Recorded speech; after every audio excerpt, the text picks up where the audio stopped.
Finally একটা parcel চলে এসেছে। আর এই পার্সেলটা কিন্তু আমার জন্য নয়, আমার বরের জন্য।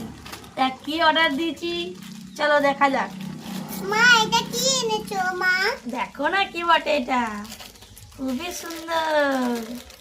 আছে হ্যাঁ বাবা, এই একটা প্যাকিং কিভাবে খুলে খুলে দেখো এটা মা, দেখছি খুলে দেখো। কিভাবে যে খুলবো আমি আর বুঝতে পারছি না।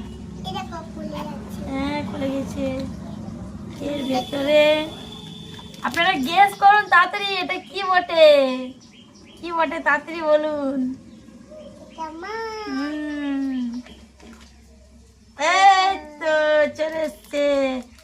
তো ও অনেকদিন ধরে বলছিল কি যে আমাকে একটা হনুমানজির গদা কিনে দিতে, যাতে এটা করে আমার মারা হয় সবাইকে। না না, মজা করছিলাম। তাই এই চেনটা অর্ডার করেছিলাম, চলে এসছে।